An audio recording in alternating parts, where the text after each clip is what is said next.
Hey my loves, இன்னைக்கு நம்ம 2025 வெளியான ஆரியன் அப்படின்ற ஒரு தரமான சைக்கோ கிரைம் த்ரில்லர் படத்தை பத்தி தாங்க பார்க்க போறோம். இந்த படத்தோட கான்செப்ட் ரொம்பவே வித்தியாசமா இருக்கும். இந்த படத்தோட ஒன்லைனர் என்னன்னா, ஒரு சீரியல் கில்லர் ஒரு டிவி நிகழ்ச்சியில அதுவும் லைவ் டெலிகாஸ்ட்ல வந்துட்டு தைரியமா சேலஞ்சிங்கா அடுத்த 5 நாள்ல 5 கொலைகள் செய்ய போறதா சொல்லிட்டு லைவ்லயே அவன் இறந்து போறான். அவன் சொன்ன மாதிரியே அடுத்தடுத்த நாள் கொலைகள் நடக்க ஆரம்பிக்குது.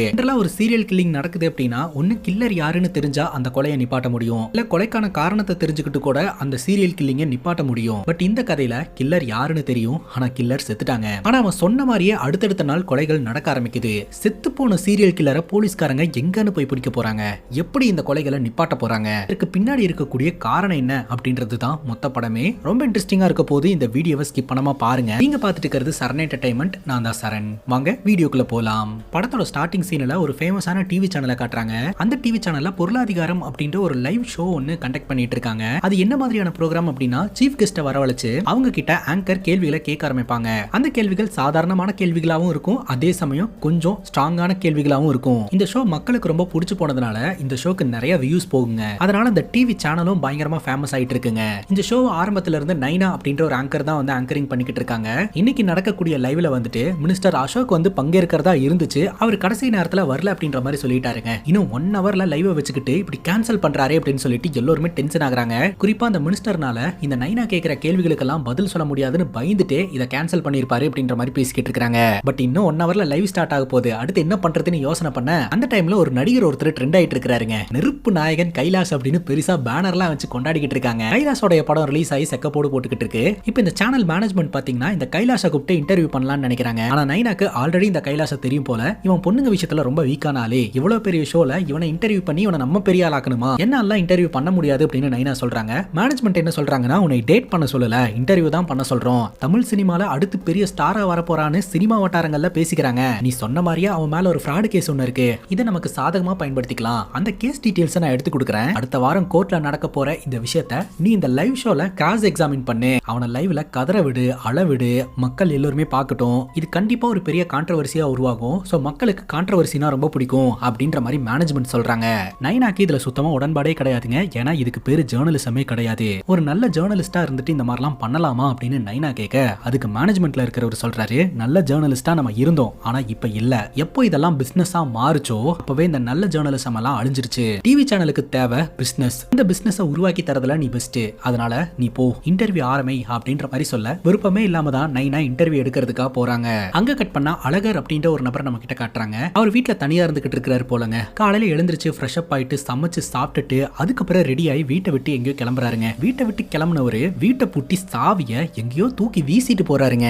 வச்சு பார்க்கும்போது இவர் திரும்ப இந்த வீட்டுக்கு வரமாட்டாரு அப்படின்ற மாதிரி நமக்கு தோணுது. அங்க கட் பண்ணா அந்த டிவி சேனலா நம்ம கிட்ட காட்டுறாங்க. லைவ் ஸ்டார்ட் ஆகுது. மினிஸ்டர் அசோக் தான் பங்கேற்கிறதா வந்து விளம்பரம் எல்லாம் பண்ணிருப்பாங்க. பட் கெஸ்ட் மாற்றப்பட்டு டாக்டர் கைலாஷ் வந்திருக்கிறாரு அப்படின்னு சொல்லிட்டு மக்கள் எல்லாருமே ஏமாற்றம் அடைகிறாங்க. இருந்தாலும் அந்த இன்டர்வியூ பார்க்கலாம் அப்படின்னு சொல்லிட்டு எல்லாரும் பார்க்க ஆரம்பிக்கிறாங்க. ஏன்னா அவரும் இப்ப ட்ரெண்டிங்ல தானே இருந்துட்டு இருக்காரு. அங்க கட் பண்ணா இன்னொரு டிவி சேனலா நம்ம கிட்ட காட்டுறாங்க. ஜெகதீஷ் அப்படின்ற ஒருத்தர் அங்க ஒர்க் பண்ணிக்கிட்டு இருக்காருங்க. அவரை மேனேஜ்மெண்ட் பயங்கரமா திட்டிக்கிட்டு இருக்காங்க. கைலாஷ் அப்படின்ற அந்த ஆக்டரை எவ்வளவு நாளா நம்ம சேனலுக்கு இன்டர்வியூ எடுக்கிறதுக்காக ட்ரை பண்ணிட்டு இருந்தோம், ஆனா நமக்கு அந்த வாய்ப்பு கிடைக்கவே இல்லை. ஆனா அந்த பொண்ணு அசால்ட்டா அவரை கூப்பிட்டு வச்சு இன்டர்வியூ எடுத்துக்கிட்டு இருக்கா. நம்ம சேனலோட மொத்த டிஆர்பியும் அவ அசால்ட்டா அள்ளிட்டு போயிட்டு இருக்கா. நீ என்னடானா அவளுக்கு சொம்பு தூக்கிட்டு சுத்திக்கிட்டு இருக்க, சேனலோட டிஆர்பி இன்க்ரீஸ் பண்றதுக்கு ஏதாவது பண்ணுனா பண்றியா அப்படின்னு சொல்லிட்டு ஜெகதீஷா பயங்கரமா திட்டி விட்டு போயிடுறாங்க. அங்க கட் பண்ணா நைனா இருக்காங்க இல்லையா, ஆக்டர் கைலாஷ் கிட்ட டைரக்டா கேள்விகளை கேட்க ஆரம்பிக்கிறாங்க. நீங்க மக்கள் முன்னாடி உட்கார்ந்துகிட்டு இருக்கீங்க, இங்க உண்மையை மட்டும் தான் நீங்க சொல்லணும், உங்க மேல இருக்கக்கூடிய ஃப்ராட் கேஸை பத்தி சொல்லுங்க அப்படின்னு சொல்லிட்டு டைரக்டா பாயிண்ட்க்கு வந்துடுறாங்க. கைலாஷ் என்ன சொல்றாரு அப்படின்னா, எந்த ஒரு இன்வெஸ்டிகேஷனுமே இல்லாம என் மேல கேஸ போட்டுட்டாங்க, என்னோட வளர்ச்சி பிடிக்காத சில பேர் தான் வேணுனே இதெல்லாம் பண்ணிட்டு இருக்காங்க அப்படின்னு கைலாஷ் சொல்றாரு. உடனே நைனா அடுத்த கேள்வியை முன்வைக்கிறாங்க. நீங்க இண்டஸ்ட்ரிக்கு வந்தே வெறும் 5 வருஷம் தான் ஆச்சு, 5 வருஷத்துல உங்களோட வளர்ச்சி பிடிக்கல அப்படின்னு சொல்லிட்டு எப்படி உங்க மேல ஒரு பொய் வழக்கு போட முடியும், இதெல்லாம் நம்புற மாதிரியா இருக்கு அப்படின்ட்டு. உடனே இந்த கைலாஷ் சொல்றாரு, என் மேல இந்த மாதிரி எத்தனை ஃப்ராட் கேஸ் போட்டாலும் மக்கள் என் பக்கத்தான் நிப்பாங்க. ஏன்னா எந்த ஒரு பேக்ரவுண்டுமே இல்லாம நான் இந்த சினிமா இண்டஸ்ட்ரிக்குள்ள வந்திருக்கேன். நான் பார்க்க நல்லா இருக்கேன் அப்படின்றதுனாலயோ இல்ல நல்லா நடிக்கிறேன் அப்படின்றதுனாலயோ மக்கள் என்னை ஏத்துக்கல. எதனால ஏத்துக்கிட்டாங்க தெரியுமா அப்படின்னு கேட்க, ஆடியன்ஸ் சைட்ல இருந்து ஒருத்தர் மக்கள் முட்டாள் அதனாலதான் உன்னை ஏத்துக்கிட்டாங்க அப்படின்ற மாதிரி குரல் கொடுக்குறாருங்க. எல்லாருமே ஷாக்கிங்கா பார்த்துட்டு இருக்காங்க. பட்டுன்னு இந்த கைலாஷ் சொல்றாரு, இல்ல நான் உங்கள ஒருத்தன் அதனாலதான் என்ன ஏத்துக்கிட்டாங்க அப்படின்ற மாதிரி சொல்றாரு. அந்த ஆடியன்ஸ் சைட்ல இருந்து ஒருத்தர் குரல் கொடுத்தாரு. அவர் வேற யாரும் இல்லங்க, கொஞ்ச நேரத்துக்கு முன்னாடி அழகர் அப்படின்ற ஒரு நபரை பார்த்தோம் இல்லையா, அதாங்க வீட்டை பூட்டி சாவியை கூட தூக்கி வீசிட்டு போனாரே அவரு தான். நீ எல்லாம் நடிகனே கிடையாது, மக்களை முட்டாளாக்கிட்டு இருக்க அப்படின்ற மாதிரி சொல்ல, உடனே இந்த கைலாஷ் சொல்றான், நான் நல்ல நடிகன் இல்ல அப்படின்னா ஸ்டேட் அவார்டு எதற்காக எனக்கு கொடுக்கணும் அப்படின்ட்டு. அதுக்கு இந்த அழகர் சொல்றாரு, காசு காசை தூக்கி கொடுத்தா கழுதைக்கு கூட அவார்டு கொடுப்பாங்க அப்படின்ட்டு இந்த கைலாஸ் பயங்கர டென்ஷன் ஆகுறாரு. சோ ஸ்டேஜுக்கு பாத்தீங்கன்னா அங்க உட்கார்ந்துட்டு இருந்த அழகர் எழுந்து வராரு. சிவாஜி, நாகேஷ், கமல்ஹாசன், ரகுவரன், பிரகாஷ்ராஜ், நாசர் இவங்கெல்லாம் தான் நடிகர்கள், நீ எல்லாம் நடிகனே கிடையாது அப்படின்னு சொல்லிட்டு ஸ்டேஜுக்கு வந்துடுறாருங்க. அப்போ வயர்லெஸ் மூலமா நைனாக்கு கம்யூனிகேஷன் வருது. அந்த நபரை ஆடியன்ஸ் சைட்லயே உட்காந்து பேச சொல்லுங்க, ஸ்டேஜ்ல இருந்து போ சொல்லுங்க அப்படின்ட்டு. நைனாவும் உடனடியா அழகரை நீங்க அங்க போய் உட்காருங்க அப்படின்னு சொன்னா அவர் கேட்க மாட்டேன்றாருங்க. இந்த கைலாஸ் கூட ஆர்குமெண்ட்டுக்கு நிக்கிறாரு. இந்த கைலாஸ்க்கு கோவம் வந்து என்ன கெஸ்ட்னு கூப்பிட்டு வந்து அவமானப்படுத்திட்டு இருக்கீங்களா, உடனடியா இந்த லைவை ஸ்டாப் பண்ணுங்க அப்படின்னு மைக்க கலட்டி வீசிட்டு இந்த கைலாஸ் பாட்டுக்கு அங்க இருந்து கிளம்பிடுறாருங்க. அப்ப இந்த அழகர் சொல்றாரு, இனிமேல் எப்ப கட் சொல்லணும் அப்படின்றத நான் தான் முடிவு பண்ணணும், இனி இந்த ரூம் மொத்தமும் என்னோட கண்ட்ரோல்ல அப்படின்னு சொல்லிட்டு கண்ணை காட்டி மிரட்டுறாருங்க. அந்த இடத்தை விட்டு கிளம்பி போன அந்த ஆக்டரோடைய கால்லயே ஷூட் பண்றாரு. ஆக்டர் வலி தாங்க முடியாம அப்படியே கீழே விழறாரு. ஆடியன்ஸ் சைட்ல இருந்த எல்லாருமே பதறி அடிச்சுட்டு அந்த இடத்தை விட்டு தப்பிச்சு போறதுக்கு முயற்சி பண்றாங்க. பட் டோர்ஸ் எல்லாமே லாக் ஆயிருக்கிறதுனால யாருனாலுமே அந்த இடத்தை விட்டு வெளியேற முடியல.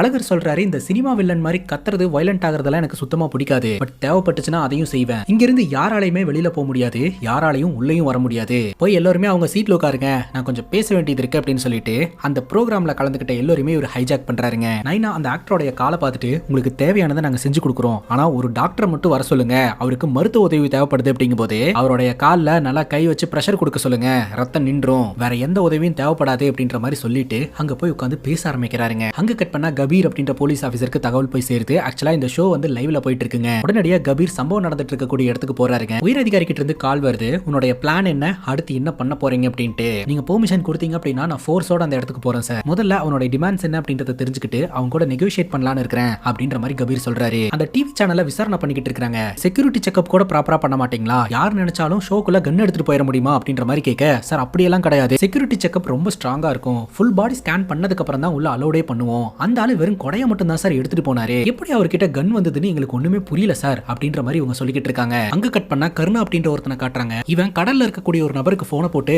சைக்கோ ஒருத்தன் உங்ககிட்ட நிறைய பவுடர் வாங்கினானே, அவன் ஒரு டிவி சேனல்ல ஹைஜாக் பண்ணி பெரிய பஞ்சாயத்து பண்ணிட்டு இருக்கானே, அவன் மாட்டினானா கண்டிப்பா நீயும் மாட்டுவ, அதனால தரைக்கு வந்துடவே வந்துடாத அப்படின்ற மாதிரி சொல்ல போட்டை திருப்பிட்டு அவன் திரும்பவும் கடலுக்குள்ளேயே போயிடுறாங்க. இப்ப இந்த டிவி சேனலை காட்டுறாங்க. நைனா கேக்குறா, உங்களுக்கு என்ன வேணும், ஏன் இந்த மாதிரி பண்ணிட்டு இருக்கீங்க அப்படின்ட்டு. நாராயணன் அப்படின்ற ஒருத்தனை கொல்ல போறேன் அப்படின்ற மாதிரி சொல்ல, யார் அந்த நாராயணன், அவரை எதற்காக நீங்க கொல்லணும் அப்படின்ற மாதிரி கேட்க, இன்னும் டைம் இருக்கு, அதை நான் சொல்றேன் அப்படின்ற மாதிரி அவர் சொல்லிடுறாருங்க. அங்க கட் பண்ணா இந்த அழகருடைய பையனை நம்ம கிட்ட காட்டுறாங்க. இந்த பையன் துணிமணி எல்லாம் பேக் பண்ணிட்டு, இதுக்கு மேல நம்ம இங்க இருந்தோம்னா அப்பம் பண்றதுக்கெல்லாம் நம்ம சொல்லிய முடிச்சு விட்டுருவாங்க அப்படின்னு சொல்லிட்டு அவன் பேக்கை தூக்கிட்டு எஸ் ஆயிட்டாங்க.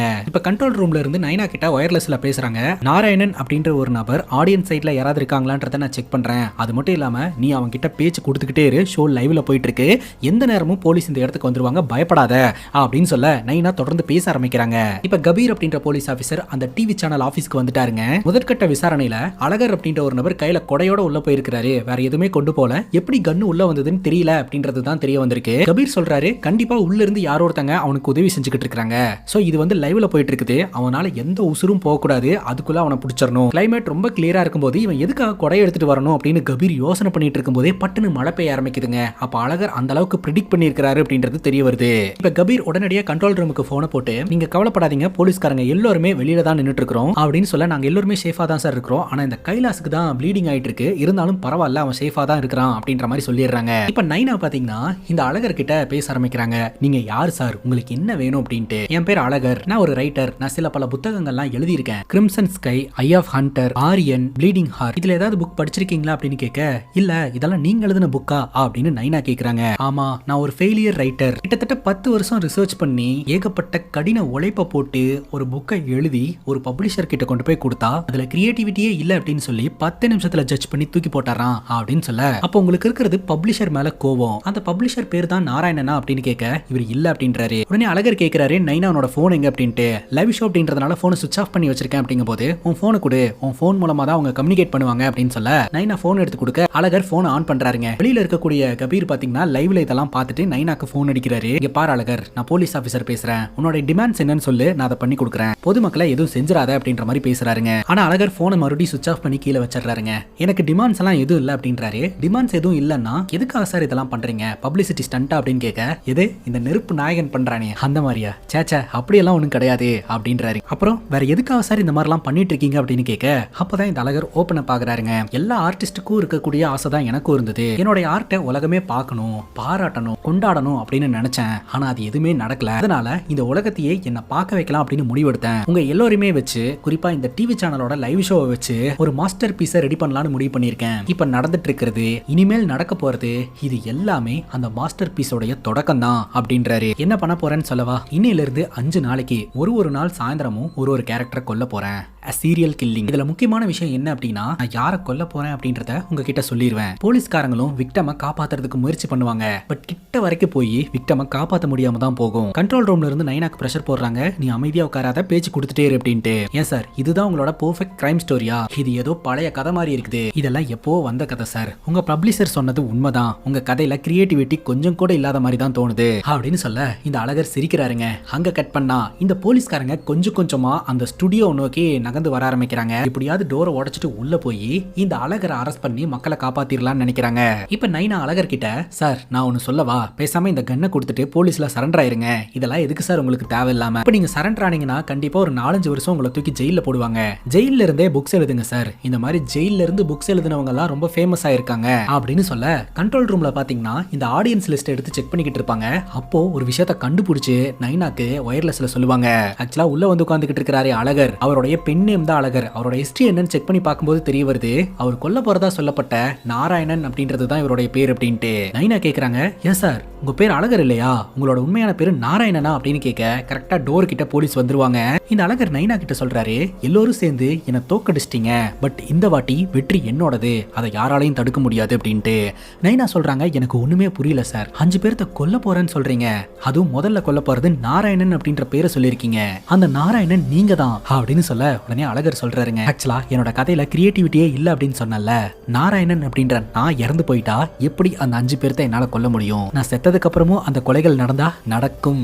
அதுதான் என்னோட மாஸ்டர் பீஸ் அப்படின்ற மாதிரி இவர் சொல்றாருங்க. மூலமா நான் பண்ண போற விஷயத்த இந்த உலகத்துக்கு எடுத்து சொல்லணும்னு நினைச்சேன். ஏன்னா இந்த கதையோட ஹீரோயினா உன்னை நான் தேர்ந்தெடுத்தேன். இந்த கதைக்கு ஹீரோவா ஒருத்தனை நான் தேர்ந்தெடுத்திருக்கிறேன். அவன் இன்னும் வரல, அவன் கண்டிப்பா வருவான். ஒவ்வொரு விக்டமையும் காப்பாத்துறதுக்கு முயற்சி பண்ணுவான், பட் அவனால முடியாது அப்படின்னு சொல்லிட்டு போலீஸ்காரங்க கரெக்டா உள்ள என்டர் ஆகுறாங்க. அவர் கையில வச்சிருக்கிற கன் எடுத்து அவரே ஷூட் பண்ணி இறந்து போறாருங்க.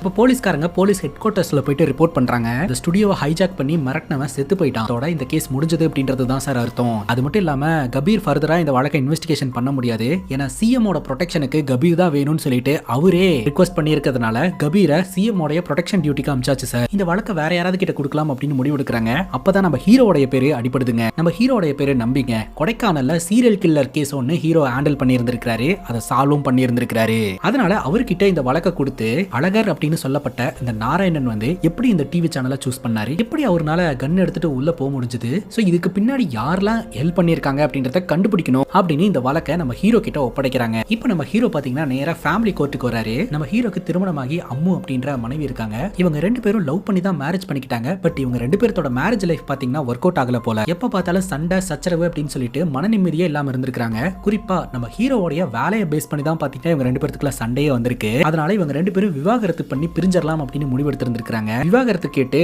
ஃபேமிலி கோர்ட்டுக்கும் வந்திருக்காங்க. சோ 2 பேருக்கும் விவாகரத்துல சம்மதமா அப்படின்ற மாதிரி கேட்க நம்ம ஹீரோ பாத்தீங்கன்னா சம்மதம் இல்ல அப்படின்ற மாதிரி சொல்லிடுறாரு. ஜட்ஜ் பாத்தீங்கன்னா ஒரு கவுன்சிலிங் எடுத்துட்டு வாங்க அப்படின்ற மாதிரி அமுச்சு வச்சிடறாங்க. ஹீரோடைய மனைவி அம்மு சொல்றாங்க, எப்போதுமே எல்லாமே உன்னோட கண்ட்ரோல்ல இருக்கணும்னு நினைக்காத, அதுக்கு அவசியமும் கிடையாது.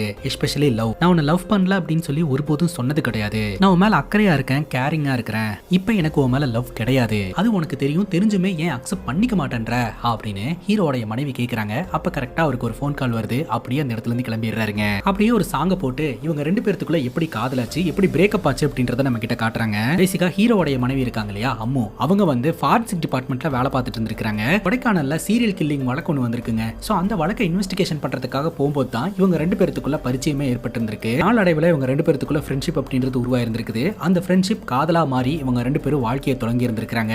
நம்ம ஹீரோடைய ஒர்க் பிரஷர், நம்ம ஹீரோ அந்த வேலையில இருக்கக்கூடிய ஈடுபாடின் காரணமா இவங்க 2 பேரோட திருமண வாழ்க்கை ஃபெயிலியர்ல போய் முடிஞ்சிருக்குதுங்க. ஏன்னா ஹீரோ எப்போதுமே ஒர்க்குக்கு இம்பார்ட்டன்ஸ் கொடுக்குறாரு அப்படின்னு சொல்லிட்டு இவங்க 2 பேருக்குள்ள சண்டை வந்து இப்ப டிவோர்ஸ் வரைக்கும் வந்து நின்றுருக்கு. அங்க கட் பண்ணா பிரசன்ட் சிச்சுவேஷன். நம்ம ஹீரோ கையில இந்த அழகரோடைய கேஸ் கொடுக்குறாங்க. நம்ம ஹீரோ இன்வெஸ்டிகேஷன் பண்றதுக்காக அழகரோடைய ஏரியா பக்கம் போறாருங்க. இந்த அழகரோட வீட்டுக்கு போற வழி பாத்தீங்கன்னா இஸ்லாமியர்கள் நிறைய பேர் வாழக்கூடிய இடமா இருக்குது. அங்க ஒரு ஃபெஸ்டிவல் ஒன்று ஏற்பாடு பண்ணியிருக்காங்க. அதற்காக அந்த ஏரியாவையே டெக்கர் பண்ணிட்டு இருக்காங்க.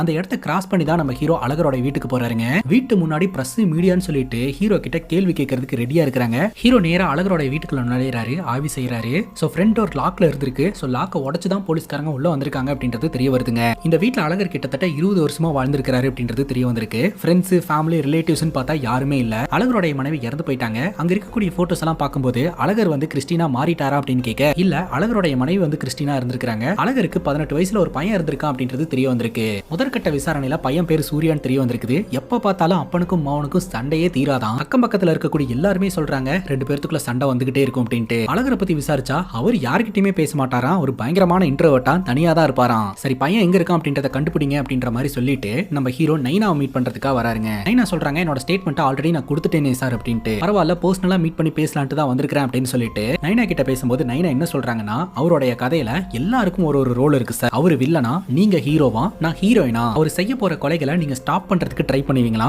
ஆனா உங்களால முடியாதுன்னு கூட சொன்னாரு அப்படின்னு சொல்ல, ஹீரோட கேள்வி என்னன்னா, உங்க ஷோவை எதற்காக டார்கெட் பண்ணணும், நீங்க ஆங்கரிங் பண்ணிட்டு இருக்கக்கூடிய ஷோல வந்துட்டு அவர் சூசைட் பண்ணி இறந்து போனதுக்கான காரணம் என்னவா இருக்கும் அப்படின்னு சொல்லி கேட்க, மேபி ஹை டிஆர்பி, ஏன்னா இந்த ஷோக்கு வியூவர்ஷிப் அப்படின்றது ரொம்ப அதிகமா இருக்குது. 7 மணி ஆனா எல்லாருமே மக்கள் இந்த ஷோவை தான் பாப்பாங்க அப்படின்னு சொல்ல, நம்ம ஹீரோக்கும் புரியுதுங்க. ஏன்னா இந்த நைனா இருக்காங்க இல்லையா, ஒரு சினிமா ஆக்டரை விடவே இவங்களுக்கு பாப்புலாரிட்டி ரொம்ப ஜாஸ்தி. அதனாலதான் நைனாவை சூஸ் பண்ணிருக்கான். அப்ப நம்ம ஹீரோ கிரைம் நடந்த இடத்தையெல்லாம் ஆய்வு செய்யறாருங்க. அங்க இருக்கக்கூடிய சிசிடிவி கேமரா எல்லாத்தையுமே ஆய்வு செய்யறாரு. அப்பதான் ஃபுட் டெலிவரி பண்ற மாதிரி ஒருத்தன் வந்து செக்யூரிட்டி ஏரியால இருக்கக்கூடிய கம்ப்யூட்டரை ஹேக் பண்ணிருக்கான். அதனாலதான் அழகர்னால செக்யூரிட்டி செக்கப்பை கிராஸ் பண்ணி உள்ள வர முடிஞ்சிருக்கு. இப்ப நம்ம ஹீரோ ஹையர் அத்தாரிட்டி கிட்ட ரிப்போர்ட் பண்றாருங்க. ஆக்சுவலா அழகரை பத்தின விஷயங்களை ஆய்வு செஞ்சதன் மூலமா அழகர் ஒரு ஃபெயிலியரான ரைட்டரா இருந்திருக்காரு. அவரை யாருமே கொண்டாடல அப்படின்ற ஒரு கஷ்டம் அவருக்கு இருந்திருக்கு. அதனால இந்த சேனலை டார்கெட் பண்ணி செக்யூரிட்டி செக்கப்பை பைபாஸ் பண்ணி ஒரு 200 ஆடியன்ஸா ஹாஸ்டேஜஸா வச்சு ஒரு 1 hour பப்ளிசிட்டி தேடிக்கிட்டான் அப்படின்ற மாதிரி ஹீரோ சொல்றாருங்க. ஆனாலும் ஹீரோக்கு சம்திங் ராங் அப்படின்னு தோணுதுங்க. ஏன்னா கில்லர் சூஸ் பண்ண அந்த ப்ரோக்ராம் வந்து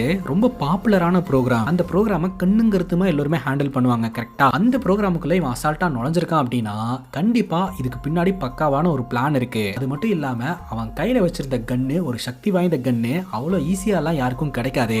சோ அந்த கன் எப்படி அவனுக்கு கிடைச்சது? இப்போ கன்னை ஸ்டுடியோக்குள்ள கொண்டு போனது அங்க வேலை பார்த்துட்டு இருந்தவர் அப்படின்றது தெரிய வருதுங்க. அந்த நபரை கூப்பிட்டு விசாரணை பண்ணும்போது அவர் என்ன சொல்றாருன்னா, இந்த அழகர் என்கிட்ட ஒரு பொட்டியை கொடுத்து பணத்தை கொடுத்து அதை எப்படியாவது நான் உட்கார சீட்டு கிட்ட கொண்டு போய் வச்சிரு அப்படின்ற மாதிரி சொன்னா, நான் இந்த பொட்டியில என்ன இருக்கு அப்படின்னு கேட்டேன். எனக்கு நைனா மேடம் கூட ஒரு செல்ஃபி எடுத்துக்கணும், ஸ்டுடியோக்குள்ள போன் அலோடு இல்ல, இந்த பொட்டிக்குள்ள நான் மொபைல் போனை வச்சிருக்கேன், எனக்கு உதவி செய், நான் பணம் தரேன் அப்படின்ற மாதிரி சொல்லி இவரை ஏமாத்தி அந்த பொட்டியை கொண்டு போய் வைக்க சொல்லி இருந்திருக்கான். சோ இவரும் பாத்தீங்கன்னா அதுக்குள்ள இருக்கிறது போன் தான் அப்படின்ட்டு இந்த அழகர் உட்கார போற சீட்ல கொண்டு போய் வச்சுட்டாருங்க.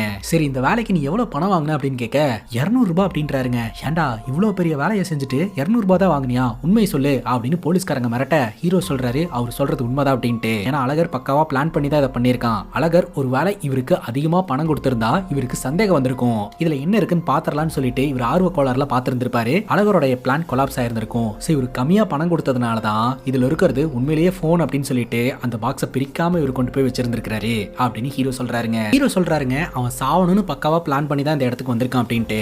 இப்போ ஹெட் ஆபீசர் கேக்குறான், சாவறதுக்கு முன்னாடி அடுத்த 5 நாள் 5 கொலைகள் நடக்க போகுது அப்படின்னு சொன்னானே, ஒருத்தன் செத்ததுக்கு அப்புறம் எப்படி 5 கொலைகளை பண்ண முடியும் அப்படின்னு கேட்க, நைனாவோட பாயிண்ட்டும் அதுதான். ஒருத்தன் செத்ததுக்கு அப்புறம் எப்படி 5 பேர்த்த கொல்ல முடியும், லாஜிக்கே இல்லாத மாதிரி தான் இருக்குது, இருந்தாலும் கொஞ்சம் கவனமா இருக்கணும் அப்படின்னு நினைக்கிறாங்க. ஹெட் ஆபீசர் என்ன சொல்றாரு அப்படின்னா, அழகர் கொடுத்த த்ரெட்ல ஏதாவது உண்மைத்தன்மை இருக்கா அப்படின்னு இன்வெஸ்டிகேஷன் பண்ணிட்டே இருங்க, மீடியா அட்டென்ஷன் ரொம்ப ஜாஸ்தியா இருக்கும், ஒரு சென்சிட்டிவான கேஸ் அப்படின்றதுனால கொஞ்சம் பார்த்து ஹேண்டில் பண்ணுங்க, எலெக்ஷன் வேற வரப்போகுது அப்படின்ற மாதிரி சொல்ல, சரின்னு கேட்டுட்டு நம்ம ஹீரோ இந்த அழகர் வீட்டை கம்ப்ளீட்டா ஆய்வு செய்யறாருங்க. அப்ப எரிஞ்ச நிலையில சில பொருட்கள்லாம் பேக் சைடுல இருக்கும். ஃபாரன்சிக் டிபார்ட்மெண்ட் அங்க இருக்கிற எவிடன்ஸ் எல்லாத்தையும் கலெக்ட் பண்ணிட்டு இருப்பாங்க. பார்த்தா ஒரு டைரி ஒன்னு இருக்குங்க, பாதி எரிஞ்ச நிலையில. அது என்ன டைரி அப்படின்னு கேட்க, வெறும் டைரி தான் சார், உள்ள எதுவுமே எழுதல அப்படின்னு ஃபாரன்சிக் டிபார்ட்மெண்ட்ல இருக்கிறவங்க சொல்லிடுறாங்க. நம்ம ஹீரோ நைனா கிட்ட கேட்பாரு அழகர் சொன்னது நடக்குமா அப்படின்ட்டு. என்னால கரெக்டா பதில் சொல்ல முடியல அப்படின்ற மாதிரி நைனா சொல்லிடுவாங்க. சோ யாருக்குமே தெரியாது உண்மையிலேயே அவன் சொன்ன மாதிரி நடக்குமா இல்ல இது வெறும் த்ரெட் தானா அப்படின்னு சொல்லிட்டு. வழக்கம் போல பொதுமக்கள் அவங்களோட அன்றாட வேலைகளை பார்த்துக்கிட்டு இருக்காங்க. அவன் சொன்ன மாதிரியே அடுத்த நாள் சாயங்கால நேரம் பப்ளிக் சிக்னல்ல இருக்கக்கூடிய எல்இடி டிஸ்பிளே மால் ஃபங்க்ஷன் ஆக ஆரம்பிக்குது. அதுல இந்த விழிப்புணர்வுக்கான வீடியோஸ் ஓடிட்டு இருக்கும். பட்டுன்னு இந்த அழகரோட வீடியோ ஓட ஆரம்பிக்குதுங்க. ஹாய் எல்லாரும் எப்படி இருக்கீங்க, எல்லாரும் என்ன மறந்துட்டீங்களா, டிவில ஒரு பைத்தியக்காரன் வந்து உளறிட்டு போனா அப்படின்னு நினைச்சீங்களா, நான் பைத்தியக்காரன் தான், சொல்றத செய்யக்கூடிய பைத்தியக்காரன். போலீஸ்காரங்க உங்க எல்லாருக்குமே அறிவுரை சொல்லியிருப்பாங்க, நீங்க பயப்படக்கூடாது, போலீஸ்காரங்க உங்களுக்காக இருப்பாங்க அப்படின்ட்டு. அதனால பயப்படாதீங்க. நான் இப்போ என்னோட கதையோட 2வது கேரக்டரை உங்ககிட்ட அறிமுகப்படுத்த போறேன். என்னோட மர்டர் நம்பர் 2 அசோக். இன்னும் 1 மணி நேரத்துல அசோக் அப்படின்றவரு கொலை செய்யப்பட போறாரு அப்படின்னு சொல்லிட்டு பட்டுன்னு அந்த எல்இடி ஸ்கிரீன் பழையபடி மாறிடுதுங்க. யார் அந்த அசோக், யார் அந்த அசோக் அப்படின்னு சொல்லிட்டு மொத்த சென்னை சிட்டியுமே ஸ்தம்பிச்சு போயிருதுங்க. இப்ப அசோக் அப்படின்ற பேர்ல இருக்கக்கூடிய எல்லாருமே பயங்கரமா பம்பிட்டு இருக்காங்க. குறிப்பா போலீஸ்காரங்களும் பாத்தீங்கன்னா அசோக் அப்படின்ற பேர்ல இருக்கிறவங்களை எல்லாம் 1 மணி நேரத்துல அலர்ட் பண்ணுங்க, அவங்களோட உயிருக்கெல்லாம் ஆபத்து இருக்கு அப்படின்னு சொல்ல, 1 மணி நேரத்துல அசோக்னு பேர் வச்சிருக்கிற எல்லார்கிட்டயுமே இன்ஃபார்ம் பண்ணணும்னா எப்படி இன்ஃபார்ம் பண்ண முடியும், அதுக்கு வாய்ப்பே இல்லை அப்படின்ற மாதிரி சொல்லிட்டு இருக்காங்க. சரி ஹையஸ்ட் த்ரெட் யாருக்கு இருக்கு அப்படின்னு பார்த்தா அசோக் அப்படின்ற அந்த மினிஸ்டர் மினிஸ்டர் இருக்கிறார் இல்லையா, அதாங்க அந்த ஷோல கலந்துக்கிறேன்னு சொல்லிட்டு கடைசி நேரத்துல கேன்சல் பண்ணிட்டு போனாரு. மேபி அவரை தான் இந்த கில்லர் டார்கெட் பண்ணிருப்பானோ அப்படின்னு சொல்லிட்டு அவரோட வீட்டுக்கு போலீஸ் பாதுகாப்பு கொடுக்க ஆரம்பிக்கிறாங்க. ஆக்சுவலா இந்த மினிஸ்டருக்கு நிறைய எதிரிங்களா இருப்பாங்க இல்லையா, அந்த வகையில இந்த அழகரும் மேபி எனக்கு ஒரு எதிரியா இருந்திருக்கலாம். நேத்து என்ன டிவி ஷோல வச்சு காலி பண்ணலாம்னு அவன் பிளான் பண்ணி இருந்திருப்பான். நான் அந்த ஷோக்கு போகாதனால நான் தப்பிச்சிட்டேன், அதனாலதான் என்ன கொல்லுவேன் அப்படின்ற மாதிரி சொல்லிட்டு செத்து போயிருந்திருக்கான். அவன் எப்படி என்ன டார்கெட் பண்ண போறான்னு எனக்கு தெரியல அப்படின்னு சொல்லி பயப்படுறாருங்க. அப்ப கரெக்டா ஜூஸ் குடிக்கலான்னு வருவாரு. அப்ப அங்க இருக்கக்கூடிய அசிஸ்டன்ட் சொல்லுவாரு, ஒருத்தன் கொல்லணும்னு நினைச்சிட்டானா என்ன பாதுகாப்பு இருந்தாலும் கொல்லுவான், மேபி நீங்க குடிக்கிற ஜூஸ்ல கூட ஏதாவது கலந்து வச்சு கொல்றதுக்கு வாய்ப்பு இருக்கு அப்படின்னு சொல்ல இந்த மினிஸ்டர் அப்படியே பம்ப ஆரம்பிக்கிறாரு. இந்த ஜூஸை நீயே குடி அப்படின்னு அசிஸ்டன்ட் கிட்ட கொடுத்துறாரு. இப்ப ஹீரோ சொல்றாரு, அந்த சிக்னல் இருக்கக்கூடிய எல்இடி ஸ்கிரீனை எப்படி ஹேக் பண்ணாங்கன்னு தெரியல, ஹேக் பண்ணது யாரு அப்படின்னு கண்டுபிடிச்சா கூட அழகர் செத்ததுக்கு அப்புறம் அழகருக்கு ஹெல்ப் பண்ணவன் யாருன்றத கண்டுபிடிச்சு இந்த கொலையை நிப்பாட்ட முடியும். அதே சமயம் அசோக் அப்படின்னு பேர் வச்சிருக்கிற எல்லாருக்குமே அலர்ட் கொடுத்துக்கிட்டே இருக்கிறோம் அப்படின்ற மாதிரி ஹீரோ சொல்றாருங்க. அங்க கட் பண்ணா ஒரு செக்யூரிட்டியை நம்ம கிட்ட காட்டுறாங்க. அவர் ஹேண்டிகேப் இருக்குதுங்க, கொஞ்சம் நொண்டி தான் நடக்கிறாரு. அவருடைய டியூட்டியை முடிச்சுட்டு பக்கத்துல இருக்கக்கூடிய போன் பூத்துக்கு போறாருங்க. ₹1 காயின் போட்டு பேசுவோம் இல்லையா, அந்த போன் பூத்துக்கு போறாரு. ₹1 காயினை போட்டு அவருடைய பேத்திக்கு போன் அடிக்கிறாருங்க. இந்த செக்யூரிட்டியோட மகனுக்கும் மருமகளுக்கும் இந்த செக்யூரிட்டி மேல பாசமே இல்ல போலங்க. இருந்தாலும் பேத்தி மேல இருக்கக்கூடிய அன்பின் காரணமா பேத்தி கிட்ட பேசலாம் அப்படின்னு சொல்லிட்டு போன் அடிச்சிருந்திருக்காரு. பேத்தி அட்டன் பண்ணி ஹலோன்னு சொன்ன உடனே அந்த போன் பூத் வெடிச்சு சதறுதுங்க. இது எப்படி வெடிச்சதுன்னு யாருக்குமே தெரியலங்க. உடனடியா அந்த இடத்துக்கு போறாங்க. அப்பதாங்க எல்லாருக்குமே தெரிய வருது அந்த செக்யூரிட்டியோட பேரு அசோக் அப்படின்ட்டு. இந்த கில்லர் சொன்ன மாதிரியே செத்ததுக்கு அப்புறமும் இந்த கொலை நடந்திருக்குதுங்க. RDX பவுடர் பயன்படுத்தி தான் இதை வெடிக்க வச்சிருக்காங்கன்னு தெரிய வருது. சோ ட்ரிகரிங் மெக்கானிசம் அப்படின்னு பார்த்தா செல்ஃப் ஆக்டிவேட் ஆகிற மாதிரி செட் பண்ணிருக்காங்க. தி பெர்ஃபெக்ட் கிரைமை இவன் பண்ணிருக்கான் அப்படின்றத ஹீரோ உணர்றாருங்க. இப்போ நம்ம ஹீரோ சொல்றாரு, இந்த RDX பவுடரை வந்து சப்ளை பண்ணிருப்பான் இல்லையா, சோ இது ஆரிஜின் யாரு சப்ளை பண்ணது, எங்கிருந்து வந்தது, அவனுங்களை எல்லாம் புடிங்க அப்படின்ற மாதிரி சொல்றாரு. ஆக்சுவலா காயின் பாக்ஸ் எல்லாம் இந்த காலத்துல யாரும் யூஸ் பண்றது இல்ல. சோ இந்த டைம்லயும் காயின் பாக்ஸை யாரெல்லாம் ரெகுலரா யூஸ் பண்ணிட்டு இருந்திருக்காங்க அப்படின்னு அவங்களுடைய கான்டாக்ட் லிஸ்ட்ல எல்லாத்தையுமே எடுங்க அப்படின்னு ஹீரோ சொல்றாருங்க. இப்ப டிவி சேனல்ஸ் எல்லாம் பாத்தீங்கன்னா இந்த நியூஸ் தாங்க பத்தி எரிஞ்சுக்கிட்டு இருக்குது. இன்னொரு பக்கம் இந்த ஜெகதீஷ் இருக்கிறார் இல்லையா, அதாங்க நம்ம நைனா ஒர்க் பண்ற டிவி சேனலோட ஆப்போனன்ட் டிவி சேனல். அவர் பாத்தீங்கன்னா நியூஸையும் இந்த ப்ரோக்ராமையும் ஸ்பைஸ் அப் பண்ற மாதிரி டிபேட் ஷோக்கு ஆளுங்களை எல்லாம் கூட்டிட்டு வந்து இந்த பிரச்சனையை பெருசு பண்ணிக்கிட்டு இருக்காருங்க. இறந்து போன அழகரோடைய பையன் வந்து வீட்டை விட்டு தப்பிச்சு ஓடுனான் இல்லையா, வேற ஒரு ஊருக்கு போய் சிம் கார்டை வாங்குவாங்க. அப்ப கரெக்டா போலீஸ்காரங்க அவனை பிளாக் பண்ணி பிடிச்சிருவாங்க. இப்போ நம்ம ஹீரோ இறந்து போன இந்த செக்யூரிட்டியோட ரூம் எங்க இருக்கு அப்படின்னு பார்த்து அந்த ரூம் ஆய்வு செய்யறதுக்காக வராருங்க. இறந்து போன அசோக்கோடைய கட்டலுக்கு கீழே பாத்தீங்கன்னா ஒரு பெரிய பொட்டி ஒன்று இருக்கும். அந்த பொட்டியில பாத்தீங்கன்னா பேத்தி சம்பந்தப்பட்ட பொருட்கள்லாம் இருக்குங்க. அது கூட ஆர்மி சம்பந்தப்பட்ட பொருட்களும் போட்டோஸும் இருக்கும். அப்பதாங்க ஹீரோக்கு தெரிய வருது இறந்து போன அசோக் அப்படின்றவரு ஆர்மியில வேலை பார்த்தவரு. இப்போ நம்ம ஹீரோ உயரதிகாரி கிட்ட ரிப்போர்ட் பண்றாருங்க. ஆக்சுவலா இந்த அசோக் அப்படின்றவர் தான் ரெகுலரா அந்த காயின் பாக்ஸை யூஸ் பண்ணிட்டு இருந்திருக்காரு. ஒரு காயினை போட்டு போன் கால் அட்டன் ஆன உடனே ட்ரிகர் ஆகிற மாதிரி தான் அந்த பாம்பை செட் பண்ணி வச்சிருக்கான். சோ ஒருத்தரோட உயிரை மட்டும் எடுக்கிற அளவுக்கான குவான்டிட்டியை தான் அந்த இடத்துல வச்சிருந்திருக்கான் இந்த அழகர் அப்படின்றது தெரிய வருதுங்க. அதாவது முன்கூட்டியே இந்த விஷயத்த பண்ணி வச்சுட்டான் ஆட்டோ ட்ரிகர் ஆகிற மாதிரி. சரி, அவன் ஷோல ஒரு கன்னு கையில வச்சிருந்தானே, அந்த கன்னோட மாடல் சோர்ஸ் ஏதாவது கண்டுபிடிச்சிங்களா அப்படின்னு கேட்க அந்த கன்னோட மாடலை கண்டுபிடிச்சாச்சு, பட் சோர்ஸை இன்னும் தேடிட்டு தான் இருக்கிறோம், கூடி சீக்கிரம் கண்டுபிடிச்சிரும் அப்படின்னு ஹீரோ சொல்றாரு. சிக்னல் இருக்கக்கூடிய எல்இடி டிஸ்பிளேவை எப்படி ஆக்சஸ் பண்ணாங்க அப்படின்ற மாதிரி கேட்க அந்த எல்இடி டிஸ்பிளேல இருக்கக்கூடிய ரிலேவை பயன்படுத்தி தான் ஆக்சஸ் பண்ணிருக்கான் அப்படின்றது தெரிய வந்திருக்கு. ஒரு ரைட்டர்னால எப்படி இதெல்லாம் பண்ண முடிஞ்சது அப்படின்ற மாதிரி கேட்க சோ இப்பதான் ஒரு ரைட்டரு, ஆனா அதுக்கு முன்னாடி அவர் இன்ஜினியரிங் படிச்ச ஒரு ஆளு அப்படின்றது தெரிய வருதுங்க. சைபர் செக்யூரிட்டி, ஹேக்கிங் டெக்னாலஜி அதுலலாம் அவர் ரொம்ப எக்ஸ்போர்ட்டா இருந்திருக்காரு. சோ பர்சனல் இன்ட்ரெஸ்ட் ரைட்டிங் மேல இருந்திருக்கு, அதனாலதான் இவரோட கவனம் ரைட்டிங்ல இருந்திருக்கு.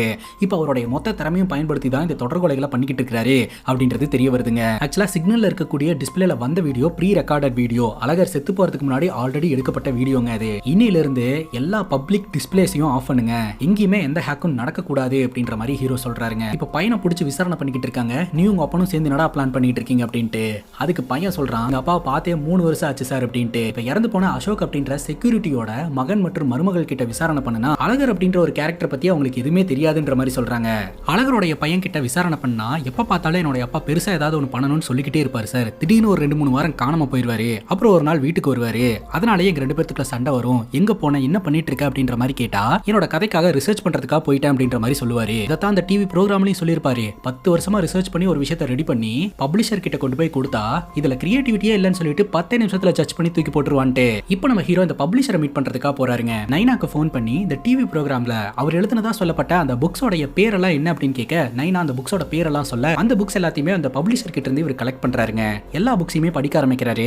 இதுல முக்கியமான விஷயம் என்ன அப்படின்னா ஆரியன் அப்படின்ற அந்த புக் மட்டும் இவருக்கு கிடைக்கலங்க. ஆக்சுவலா அந்த பப்ளிஷர் கிட்டே அந்த புக் இல்ல அப்படின்ற மாதிரி சொல்றாரு. நைனாவும் சொல்றாங்க, அவர் எழுதின எல்லா புக்கையுமே நான் கண்டுபிடிச்சு படிச்சேன், ஆனா ஆரியன் அப்படின்ற அந்த புக் மட்டும் கிடைக்கவே இல்லை அப்படின்ட்டு. இப்போ நம்ம ஹீரோ அழகரோடைய பையன் கிட்ட போயிட்டு விசாரணை பண்ண ஆரம்பிக்கிறாரு. அழகரோடைய பையன் கிட்ட கேட்டா அழகரோட பையனுக்கு அந்த புக்ஸை பத்தி தெரிஞ்சிருக்குது, என்கிட்ட புக்கு கொடுத்து இந்த புக் எப்படி இருக்குன்னு படிச்சு சொல்லு அப்படின்ற மாதிரி கேட்டாரு, ஆனா நான் படிக்கல அப்படின்ற மாதிரி அந்த பையன் சொல்றான். சரி, உங்க அப்பா எழுதின எந்த புக்காவது படிச்சிருக்கே அப்படின்னு கேட்க இது வரைக்கும் எதுவுமே படிச்சது படிச்சது இல்லன்றான். இப்ப இது வரைக்கும் எழுதி ரிலீஸ் பண்ணப்பட்ட இந்த புக்கை எல்லாத்தையும் பப்ளிஷ் பண்ணியிருப்பார் இல்லையா, அந்த பப்ளிஷர் கிட்ட போயிட்டு இந்த புக்கோடைய ரைட்ஸ் எல்லாம் யார்கிட்ட போய் சேருது, இந்த புக் மூலமா ஜெனரேட் ஆகக்கூடிய மணி அந்த பையனுக்கா போய் சேருது அப்படின்னு கேட்க அந்த பப்ளிஷர் சொல்றாரு, இல்ல இது எல்லாத்தையுமே ஒரு அட்வொகேட் வச்சு அவர் மேனேஜ் பண்ணிட்டு இருக்கிறதா சொன்னாரு, சமயம் வரும்போது அவரே வருவாரு அப்படின்ற மாதிரி சொன்னாரு. இந்த காப்பி ரைட்ஸ் எல்லாத்தையுமே மேனேஜ் பண்ணக்கூடிய அட்வொகேட் யாருன்னு எங்களுக்கும் தெரியாது அப்படின்னு பப்ளிஷர் சொல்லிடுறாருங்க. அழகர் சாவறதுக்கு முன்னாடி அழகருடைய நடவடிக்கையில ஏதாவது மாற்றம் தெரிஞ்சுதா அப்படின்னு பையன் கிட்ட கேட்கும்போது, நடுராத்திரியில ஒரு டைம் சத்தம் கேட்டுச்சு அப்படின்னு சொல்லிட்டு எழுந்தேன், அப்ப இந்த மண்ணெல்லாம் எடுத்து கொட்டுவாங்க இல்லையா, சோ அந்த ஒரு கம்பியை வச்சுக்கிட்டு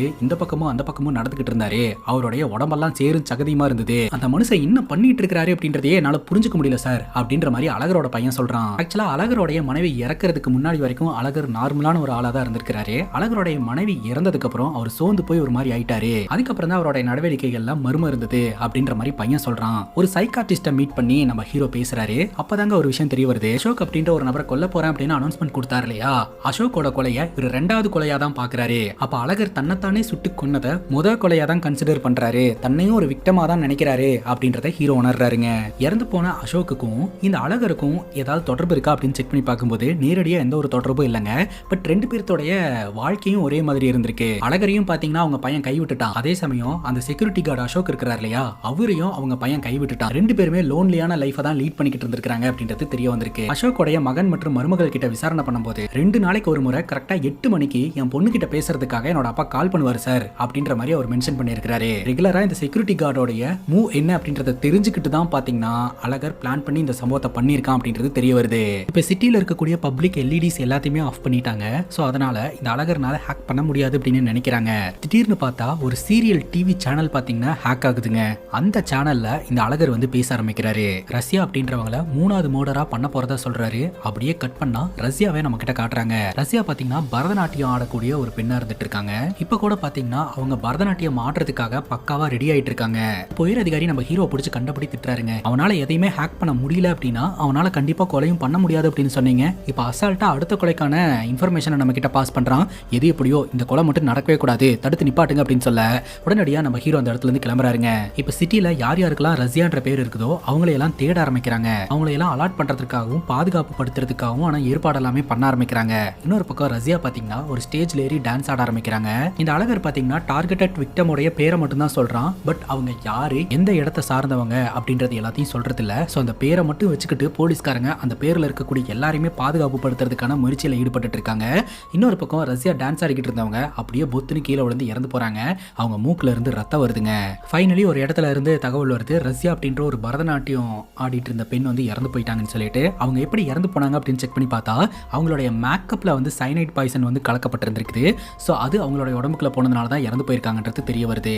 இப்போ ரஷ்யாவுடைய மேக்கப் கிட்டு வந்து எங்கிருந்து வந்துச்சு, அதை சப்ளை பண்ணது யாரு, ரஷ்யாவுடைய ஹிஸ்டரி என்ன, இதுக்கு முன்னாடி அவங்க பெர்ஃபார்ம் பண்ண அந்த விஷயங்கள் எல்லாத்தையுமே தெரிஞ்சுக்கணும். இதுக்கு முன்னாடி அவங்க பெர்ஃபார்ம் பண்ண இடத்தோடைய சிசிடிவி கேமரா வேணும். ஸோ அதன் மூலமா நமக்கு ஏதாவது லீடு கிடைக்கிறதுக்கு வாய்ப்பு இருக்கு அப்படின்னு சொல்லிட்டு இன்வெஸ்டிகேஷனை தொடங்குறாங்க. இப்போ ஹீரோ பாத்தீங்கன்னா அவருடைய டீமை கூப்பிட்டு அவன் சொல்ற பேரை மட்டும் வச்சுக்கிட்டு நம்மளால அவங்களை காப்பாற்ற முடியறது இல்ல, இந்த விக்டம்ஸ் அவன் எப்படி டார்கெட் பண்றான், ஸோ அதற்கான பேட்டர்ன் என்ன அப்படின்றத நம்ம இப்போ கிராக் பண்ணலாம் அப்படின்னு சொல்லிட்டு முதல்ல இறந்து போன இந்த அசோக் கிட்ட இருந்து ஆரம்பிக்கிறாங்க.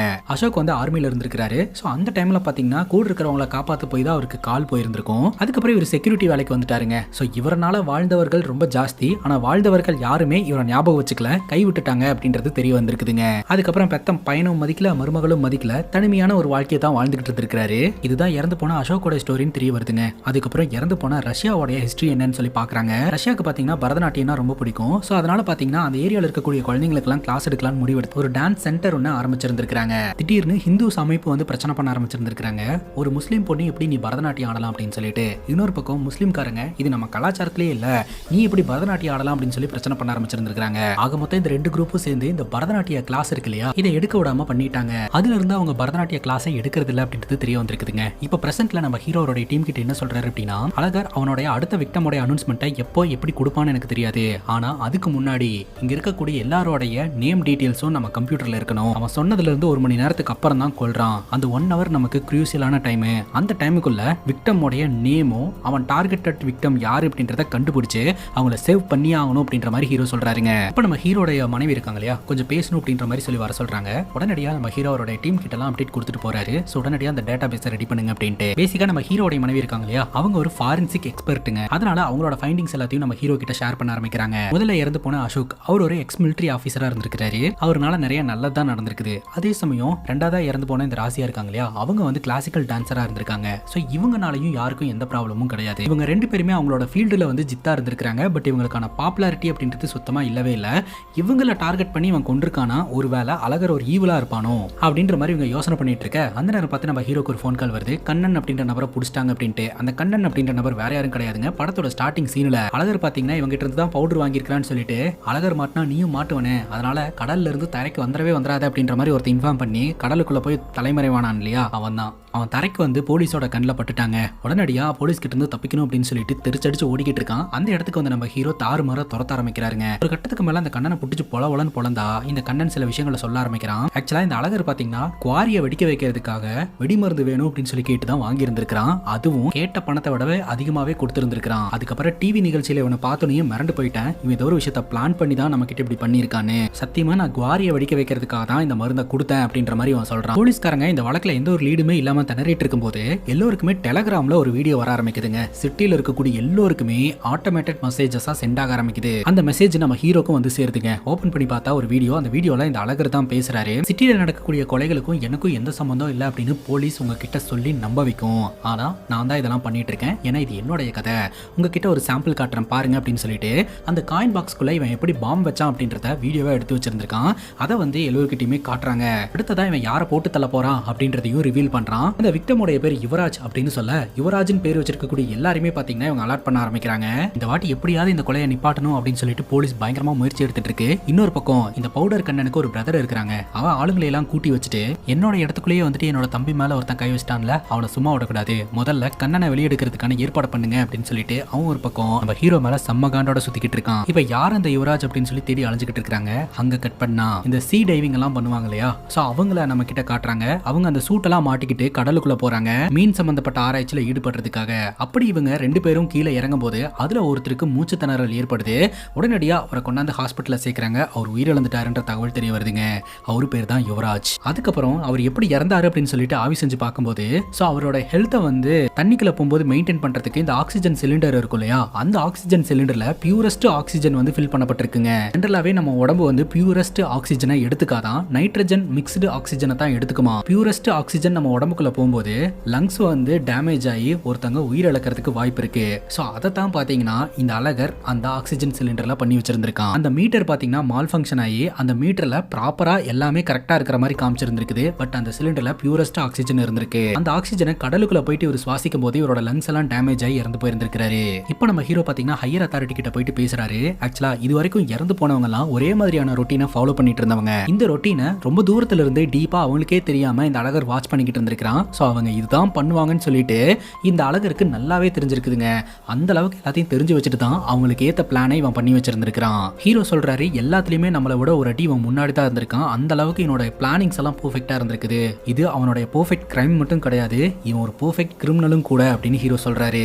அடுத்து யாரை கொல்ல போறான் அப்படின்னு எல்லாருமே பரபரப்பா இருந்துட்டு இருக்காங்க. ஹீரோ நம்புறாரு கண்டிப்பா ஒரு இடத்துல அவன் ஸ்லிப் ஆவான். இன்னும் 2 உயிர் பலி பாக்கி இருக்குது. சோ அந்த 2 உயிரை எப்படியாவது காப்பாத்தணும் அப்படின்னு ஹீரோ நினைக்கிறாரு. அது மட்டும் இல்லாம ஹீரோ இன்னொரு விஷயத்தை கண்டுபிடிச்சிருக்காருங்க. ஆரியன் அப்படின்ற நாவலோடைய லெட்டர்ஸை இவர் எழுதி போடுறாரு. ஏ லெட்டருக்கு அசோக கொண்டிருக்கான், 6 லெட்டருக்கு ரஷ்யாவை கொண்டிருக்கான், ஒய் லெட்டருக்கு யுவராஜை கொண்டிருக்கான். அடுத்து ஏ லெட்டர் இருக்கு, அப்புறம் என் லெட்டர் இருக்குது. ஏ அப்படின்ற நேம்ல இருக்கக்கூடிய ஆளுங்களை தான் இவன் டார்கெட் பண்ண போறான் அப்படின்றது ஹீரோக்கு தெரிஞ்சு போச்சு. இப்போ நம்ம ஹீரோ தன்னோட மனைவியை மீட் பண்றதுக்காக போறாருங்க. ஆக்சுவலா ஜட்ஜ் வந்து இவங்க 2 பேர்த்தையும் கவுன்சிலிங் அட்டெண்ட் பண்ண சொல்லி இருந்திருப்பாங்க இல்லையா, இவர் கவுன்சிலிங் போயிருந்திருக்க மாட்டாரு. இந்த கேஸ்ல ரொம்ப பிஸியா இருக்கிறதுனால என்னால கவுன்சிலிங் வர முடியல, என்ன மன்னிச்சுக்கோ. அது மட்டும் இல்லாம நான் ஏன் உனக்கு டிவோர்ஸ் கொடுக்காம இருக்கேன் அப்படின்னா என்னோட வாழ்க்கையில நல்ல நல்ல மூமெண்ட்ஸ் எல்லாத்தையுமே நீ தான் எனக்கு கொடுத்துருக்க. நீ என்னோட வாழ்க்கைக்குள்ள வந்ததுக்கு அப்புறம் தான் என்னோட வாழ்க்கை நல்லா இருந்தது, உன்னை மிஸ் பண்ண கூடாதுன்னு நினைக்கிறேன், அதனால தான் உனக்கு நான் டிவோர்ஸ் கொடுக்காம இருக்கேன் அப்படின்ற மாதிரி ஹீரோ சொல்லிட்டு அங்க இருந்து கிளம்புறாருங்க.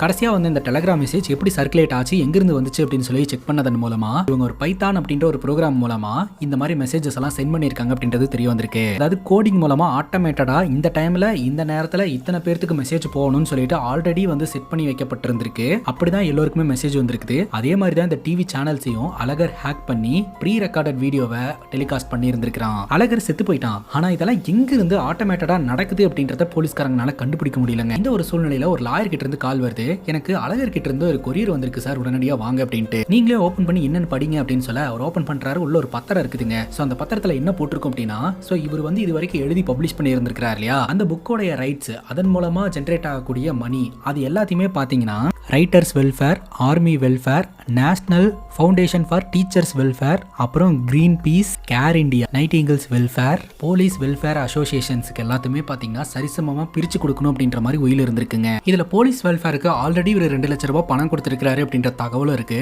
சோ போலீஸ்க்கே பணம் கொடுக்குற மாதிரி இவன் நம்ம போலீஸ் டிபார்ட்மெண்ட்டை அசிங்கப்படுத்துறான் அப்படின்னு எல்லாருமே நினைக்கிறாங்க. எண்ட் ஆஃப் த டே நம்ம ஹீரோக்கு இதுல ஒரு லீடு கிடைக்குதுங்க. ஒரு வெல்ஃபேர் டிபார்ட்மெண்ட்டுக்கும் பணம் போற மாதிரி இவன் பிளான் பண்ணி வச்சிருந்திருக்கான் இல்லையா, அந்த ஒரு வெல்ஃபேர் சம்பந்தப்பட்ட ஒரு ஆளுங்க தான் கொல்லப்பட்டிருந்திருக்காங்க. சோ இன்னும் 2 உயிரை இவன் எடுக்க போறான். சோ 2 டிபார்ட்மெண்ட் இவங்க கிட்ட பெண்டிங் இருக்கு. சோ அந்த 2 டிபார்ட்மெண்ட்டை சார்ந்த ஒரு விக்டிமை தான் இவன் டார்கெட் பண்ண போறான் அப்படின்றத ஹீரோ கண்டுபிடிச்சிடுறாரு. ஏன்ற லெட்டர்ல ஸ்டார்ட் ஆகக்கூடிய ஒருத்தங்களை தான் இவன் கொல்ல போறான் அப்படின்றதையும் ஹீரோ கண்டுபிடிச்சிட்டாரு. இந்த ஒரு சூழ்நிலையில நம்ம நைனா ஒர்க் பண்ணிட்டு இருக்காங்க இல்லையா, அந்த டிவி சேனலோட ஆப்போனன்ட் டிவி சேனலுக்கு ஒரு கொரியர் போய் சேருதுங்க. அந்த கொரியர்ல ஒரு பென்டிரைவ் இருக்குது. சோ அந்த பென்டிரைவை நம்ம ஜெகதீஷ் தான் ஓபன் பண்ணி பாக்குறாரு. இவன் அடுத்ததா யாரை கொல்ல போறான்ற அனௌன்ஸ்மெண்ட் வீடியோ அதுல இருக்குதுங்க. சோ அதை கொண்டு போய் அந்த மேனேஜ்மெண்ட் கிட்ட கொடுக்க, மேனேஜ்மெண்ட் இந்த டெலிகாஸ்ட் பண்ண வேண்டாம்ன்றாங்க. இது ஒரு நல்ல வாய்ப்பு நம்ம டிஆர்பி இன்க்ரீஸ் பண்றதுக்கு அப்படின்னு சொல்லிட்டு அந்த பென்டிரைவை போட்டு இவர் டெலிகாஸ்ட் பண்ணிடுறாருங்க. அப்படி டெலிகாஸ்ட் ஆகும்போது பாத்தீங்கன்னா அடுத்து இவன் ஆஷா அப்படின்ற ஒருத்தங்களை கொல்ல போறான் அப்படின்றது தெரிய வருதுங்க. இப்ப ஹீரோ ஆல்ரெடி ஒரு டேட்டா பேஸ் செட் பண்ணி வச்சிருக்காரு இல்லையா, அந்த டேட்டா பேஸ்ல ஆஷான்றவங்களை எல்லாம் டார்கெட் பண்றாரு. அப்படி டார்கெட் பண்ணும்போது ஆஷா அப்படின்ற ஒரு நர்ஸை பத்தின டீடைல் தெரிய வருதுங்க. ஆஷாக்கு திருமணமா இருந்திருக்குதுங்க. ஆஷாவுடைய கணவரும் ஒரு மேல் நர்ஸா இருந்திருக்காரு. இவங்க 2 பேருமே பாத்தீங்கன்னா ஹாஸ்பிட்டல்ல நிறைய வேலை பார்ப்பாங்க. குறிப்பா இந்த கோவிட் டைம்ல பாத்தீங்கன்னா கொஞ்சம் கூட பாரபட்சமே பார்க்காம எல்லோருக்குமே உதவி செஞ்சிருந்திருக்காங்க. அப்படி உதவி செய்யும் போது பாத்தீங்கன்னா ஆஷாவுடைய கணவருக்கு கோவிட் ஸ்ப்ரெட் ஆகி அவர் இறந்து போயிட்டாரு. கடைசியில அந்த ஏரியால இருக்கிறவங்களே பாத்தீங்கன்னா ஆஷா கிட்ட பயங்கரமா பிரச்சனை பண்ணி இருந்திருக்காங்க. உங்களால எங்களுக்கும் கோவிட் வந்துரும் அப்படின்னு சொல்லிட்டு எல்லாருக்கும் நல்லது பண்ணி கடைசியில அவங்களையே அந்த இடத்துல இருக்கக்கூடாதுன்னு பொதுமக்களே சொல்ற லெவலுக்கு அவங்க ரொம்ப கஷ்டப்பட்டு இருந்திருக்காங்க. அதுக்கப்புறம் இவங்க வேலைக்கு போறதை நிப்பாட்டிட்டாங்க. கணவர் இறந்த துக்கத்திலையும் மக்கள் இந்த மாதிரிலாம் பண்றாங்கன்ற துக்கத்திலையும் டிப்ரெஷனுக்குள்ள போக ஆரம்பிச்சிருந்திருக்காங்க. ரீசெண்ட் டேஸ்ல இவங்க கவுன்சிலிங் எடுத்துட்டு இருந்திருக்காங்க அப்படின்றது தெரிய வந்திருக்கு. அவங்க தான் கண்டிப்பா கில்லரோட டார்கெட்டட் விக்டிமா இருப்பாங்க அப்படின்னு சொல்லிட்டு அவங்க இருக்கக்கூடிய இடத்தை நோக்கி இவங்க டிராவல் பண்ண ஆரம்பிக்கிறாங்க. ஆஷா பாத்தீங்கன்னா ஒரு மெழுகுவர்த்தி எடுத்துட்டு தன்னுடைய கணவருடைய கல்லறையில கேண்டில் ஏத்த போற அப்படின்னு சொல்லிட்டு வீட்ல இருந்து கிளம்புறாங்க. கரெக்டா கல்லறைக்கு அவங்க போயிடுறாங்க. அந்த இடத்துக்கு நம்ம ஹீரோ வந்துடுறாரு. அவங்க கணவருடைய கல்லறையில நின்று பிரேயர் பண்ணிட்டு இருக்கும்போதே ஹீரோ போயிட்டு, மேடம் நீங்க பயப்படாதீங்க, நான் ஒரு போலீஸ் ஆபீசர், உங்களோட உயிருக்கு த்ரெட் இருக்கு, அதனால எங்க கூட வாங்க அப்படின்ற மாதிரி சொல்ல, என்னோட உயிருக்கு த்ரெட்டா அப்படின்னு சொல்லிட்டு ஆஷா அப்படியே சிரிக்கிறாங்க. சரி வாங்க அப்படின்னு சொல்லிட்டு ஹீரோ கூட்டிட்டு வர்றாருங்க. போலீஸ் வண்டியில ஏத்தி பத்திரமா அவங்கள கூட்டிட்டு போங்க அப்படின்ற மாதிரி சொல்லிட்டு ஹீரோ நடந்து வராரு. அப்போ ஹீரோடைய கையில பாத்தீங்கன்னா ரத்தமா இருக்கு. என்னடாதுன்னு சொல்லிட்டு அடிச்சு புடிச்சு காருக்குள்ள வந்து பார்த்தா ஆஷா இறந்து கிடக்குறாங்க. ஆஷா எப்படி இறந்து போனாங்க அப்படின்னு போஸ்ட்மார்ட்டம் ரிப்போர்ட்ல தாங்க தெரிய வருது. ஆஷா கொண்டு போய் ஒரு கேண்டில் ஏத்துனாங்க இல்லையா, அந்த கேண்டில் பாத்தீங்கன்னா ஒரு டாக்ஸிக்கான கேண்டில். அந்த கேண்டில்ல இருந்து வந்த புகையை வந்து இவங்க சுவாசிச்சிருக்காங்க. சோ அது இவங்களோட உயிரை எடுத்திருந்திருக்குது. ஹீரோ ரொம்பவே மனமுடிஞ்சு போயிடுறாருங்க. சோ இவ்வளவு தூரம் வந்துமே பாத்தீங்கன்னா அவங்களோட உயிரை காப்பாற்ற முடியாம போச்சு அப்படின்ட்டு இதே தான் அந்த அழகரும் சொல்லி வச்சிருந்திருப்பான். கடைசி வரைக்கும் போலீஸ்னால நெருங்க முடியும், ஆனா காப்பாற்ற முடியாது அப்படின்ட்டு. இப்ப பார்க்ல வேலை பார்த்துட்டு இருக்கக்கூடிய ஒரு அம்மா பாத்தீங்கன்னா பார்க்ல இருந்து ஒரு மொபைல் எடுக்கிறாங்க. சோ அந்த மொபைல் போலீஸ்க்கு கிடைக்குதுங்க. அந்த மொபைலை செக் பண்ணி பார்க்கும்போது கரெக்டா 7 மணிக்கு இவன் அடுத்த விக்டிமை வந்து கொல்ல போறதுக்கான டீடைலை செட் பண்ணி வச்சிருக்கான். அதாவது எல்லார்கிட்டயுமே டெலிகாஸ்ட் ஆகிற மாதிரி. சோ முன்கூட்டியே போலீஸ்க்கு இந்த மொபைல் போன் கிடைச்சதுனால நமக்கு இன்னும் டைம் இருக்குது. சோ அந்த விக்டிமை எப்படியாவது காப்பாற்றணும் அப்படின்னு சொல்லிட்டு நம்ம ஹீரோ முடிவு எடுக்கிறாருங்க. இப்ப அந்த வீடியோ செக் பண்ணி பார்க்கும்போது என்னுடைய கதையில கடைசி கேரக்டர், இந்த கேரக்டரோட முதல் வார்த்தை என்ன அப்படின்றத கண்டிப்பா இந்நேரம் நீங்க கிராக் பண்ணி கண்டுபிடிச்சிருப்பீங்க. என்ன நம்பி சார் அப்படின்ற மாதிரி கேட்க எல்லோருமே பயங்கர ஷாக்கிங்கோட பாக்குறாங்க. சோ அடுத்து இவன் டார்கெட் பண்றது என்ன அப்படின்ற லெட்டர்ல இருக்கக்கூடிய ஒரு ஆளை தான். இது முன்னாடியே ஹீரோ கண்டுபிடிச்சிருந்தாலும் இப்போ ஹீரோக்கு பேர் தெரியலங்க, ஏன்னா அவன் பேரை சொல்லவே இல்லை. ஒருவேளை ஹீரோட பேர் நம்பின்றதுனால ஹீரோ தான் அவன் டார்கெட் பண்ணிருப்பானோ அப்படின்னு போலீஸ் டிபார்ட்மெண்ட்ல இருக்கிறவங்க சொல்றாங்க. ஆனா ஹீரோ சொல்றாரு அவனுடைய ப்ரொஃபைல்ல நான் ஃபிட்டாவே இல்ல, கண்டிப்பா அது நான் கிடையாது அப்படின்ட்டு. ஆனா கூட இருக்கிற போலீஸ்காரங்க நீங்க இந்த ஆபரேஷன் இருக்கக்கூடாதுன்னு ஹீரோக்கு பாதுகாப்பு கொடுக்குறேன்றாங்க. ஏன்னா சப்போஸ் நம்ம ஹீரோ ஏதாவது பண்ணி ஹீரோ செத்து போயிட்டாருன்னா போலீஸ்காரங்களால பாதுகாப்பு கொடுக்க முடியல, நீங்க எப்படி பப்ளிக்கு பாதுகாப்பு கொடுப்பீங்கன்னு சொல்லிட்டு எல்லாரும் கேள்வி கேட்பாங்கன்னு ஹீரோ வேலை பார்க்க விட மாட்டேன்றாங்க. ஆனாலும் ஹீரோ பாத்தீங்கன்னா இன்ஸ்ட்ரக்ஷன்ஸ் எல்லாம் கொடுத்து வேலை பார்க்கறாரு. சோ இப்போ நம்ம ஹீரோ நல்லா யோசிச்சு பார்க்கும்போது ஒருவேளை இந்த நைனாவை டார்கெட் பண்ணிருப்பானோ, ஏன்னா நைனா வந்து இண்டிபெண்டன்ட்டா ஒர்க் பண்றாங்க, அவங்க பப்ளிக்காக பேசக்கூடிய ஒரு ஆளா இருக்காங்க, மேபி அவங்கள கொல்றதுக்கு வாய்ப்பு இருக்கு அப்படின்னு சொல்லிட்டு உடனடியா நைனாக்கு பாதுகாப்பு கொடுக்க ஆரம்பிக்கிறாங்க. இப்ப கடைசியா வந்த வீடியோவை நம்ம ஹீரோ திரும்ப பார்த்துக்கிட்டு இருப்பாருங்க. அப்போ இந்த அழகருக்கு பக்கத்துல ஒரு புக் இருக்கிறத ஹீரோ கவனிப்பாரு. அந்த புக்கை எங்கேயோ பார்த்த மாதிரி இருக்கே அப்படின்னு யோசனை பண்ண, சோ அந்த புக் பாத்தீங்கன்னா அழகரோட வீட்டுல எரிஞ்ச நிலையில ஃபாரன்சிக் டிபார்ட்மெண்ட்டுக்காரர் எடுத்திருப்பாரு. சொன்னார் இல்லையா, அதே புக்கு தான். உடனடியாக நம்ம ஹீரோ பார்த்தீங்கன்னா ஃபான்சி டிபார்ட்மெண்ட்ல போய் சைனை போட்டுட்டு அவங்க சேகரிச்சு வச்சிருந்த அந்த எவிடன்ஸ் எல்லாத்தையுமே எடுக்கிறாருங்க. அந்த டைரியும் எடுக்கிறாரு. அந்த டைரியில எதுவுமே இல்லை, எம்டியா தான் இருக்குது. ஆனா அந்த டைரிக்குள்ள இருந்து விசித்திரமான ஸ்மெல் வருதுங்க. இவன் கெமிக்கல் ரியாக்ஷன் மூலமா இதுல ஏதாவது எழுதி வச்சிருப்பானோ அப்படின்ற மாதிரி ஹீரோ யோசனை பண்ணிட்டு அதற்கான ஃபார்முலாவை தெரிஞ்சு அந்த டைரியில அப்ளை பண்ணி பார்க்கும்போது தான் தெரிய வருது, அவன் இது வரைக்கும் எப்படி எல்லாம் கொலை பண்ணலாம் அப்படின்னு சொல்லிட்டு 10 வருஷம் ரிசர்ச் பண்ணி அதுல தான் ஒரு ப்ளூ பிரிண்டே ரெடி பண்ணி வச்சிருந்திருக்கான். இதன் மூலமா கடைசி விக்டம அழகரோடைய வீட்டுல தான் வச்சிருக்கான் அப்படின்றது தெரிய வருது. ஒரு முறை அழகரோடைய பையன் சொல்லியிருப்பான் இல்லையா, ராத்திரி நேரம் இவர் பாட்டுக்கு மண்ணெல்லாம் வாரி கொண்டு போய் கொட்டிக்கிட்டு இருப்பாரு, சேரும் சகதியுமா இருப்பாரு, இவருக்கு பைத்தியம் பிடிச்சிருக்குன்னு நான் நினைச்சிட்டேன் அப்படின்ட்டு. ஸோ அப்போ வீட்டுக்குள்ள இவர் ஏதோ ஒரு பிளான் பண்ணிக்கிட்டு இருந்திருக்காரு அப்படின்றது ஹீரோக்கு தெரிய வருதுங்க. உடனடியாக அழகரோடைய வீட்டை போய் ரிசர்ச் பண்ண ஆரம்பிக்கிறாரு. ஆல்ரெடி சொன்ன மாதிரி அழகரோடைய வீட்டுக்கு முன்னாடி இஸ்லாமியர்கள் வாழக்கூடிய இடம் இருக்கு. அங்க ஃபெஸ்டிவலுக்கான ஏற்பாடு பண்ணியிருக்காங்க. அந்த ஃபெஸ்டிவலுக்குள்ள ஹீரோ பூரும்போது கூட்டத்துக்குள்ள இருந்து இந்த கண்ணனோடைய அண்ணனோடைய ஆட்கள்லாம் வந்து அட்டாக் பண்ண ஆரம்பிக்கிறாங்க. அவனுங்களெல்லாம் போட்டு பொலவலன்னு பொழந்துட்டு ஹீரோ அந்த இடத்துல இருந்து கிளம்புறாரு. ஆல்ரெடி டைம் ஆயிட்டு இருக்கு. அழகரோடைய வீட்டுக்குள்ள போய் சோதனை போடுறாரு. அங்க எதுவுமே சஸ்பீசியஸா இல்ல. உடனே கட்டல் மேல இருக்கக்கூடிய பெட்டை தூக்கி போடுறாருங்க. கட்டலுக்கு கீழே ஒரு சுரங்க பாதையே இருக்குது. உடனடியா அதுக்குள்ள ஹீரோ போக ஆரம்பிக்கிறாரு. உள்ள லைட் செட்டப் எல்லாம் பண்ணப்பட்டிருக்கு. லைட்டை போட்டுட்டு உள்ள போனா உள்ள ஒரு கண்ணாடி பெட்டகம் இருக்குது. அந்த பெட்டகத்துக்குள்ள ஹீரோ நுழைஞ்ச உடனே பட்டுன்னு லாக் ஆகி அதுக்குள்ள தண்ணி வர ஆரம்பிக்குதுங்க. ஸோ அங்கதான் பாத்தீங்கன்னா ஹேக்கிங் டிவைஸ், ஏகப்பட்ட தொழில்நுட்ப விஷயங்கள் எல்லாமே இருக்குதுங்க. ஸோ அங்க இருக்கக்கூடிய டிவி ஆட்டோமேட்டிக்கா ஆன் ஆகி நம்ம ஹீரோவை அழகர் பாத்தீங்கன்னா வெல்கம் பண்றான். அதுல டெலிகாஸ்ட் ஆகிறது கூட பாத்தீங்கன்னா ப்ரீ ரெக்கார்டட் வீடியோ தான். எல்லா ஆரம்பத்துக்கும் ஒரு முடிவு இருக்கு நம்பி, இன்னைக்கு இந்த கதை இங்கேயே முடிய போகுது அப்படின்ற மாதிரி சொல்லிட்டு அந்த டிவி ஆஃப் ஆயிருது. தண்ணி நிறைஞ்சுக்கிட்டு இருக்குது. ஹீரோனால மூச்சு விட முடியலங்க. அவ்வளவுதான், ஹீரோட கதை முடிஞ்சதுன்னு நினைக்கும் போது ஹீரோ பாக்கெட்ல இருக்கக்கூடிய கீயை வச்சு ஒரு அட்டி அடிக்கிறாருங்க. கண்ணாடி உடஞ்சிருது, தண்ணி எல்லாம் வெளியில வந்துருது. எப்படியோ ஹீரோ உயிர் படைச்சிடறாரு. கரெக்டா பேக்கப்புக்கு போலீஸ்காரங்களும் அந்த இடத்துல வந்துடுறாங்க. ஸோ ஒவ்வொரு வெல்ஃபேர் அசோசியேஷனுக்கும் இவர் பணத்தை டொனேட் பண்ணி இருந்திருக்காரு இல்லையா. ஸோ உமன்ஸ் வெல்ஃபேர் அசோசியேஷன்லையும் பார்த்தீங்கன்னா இவர் பணத்தை டொனேட் பண்ணணும் அப்படின்ற மாதிரி போட்டுருப்பாரு.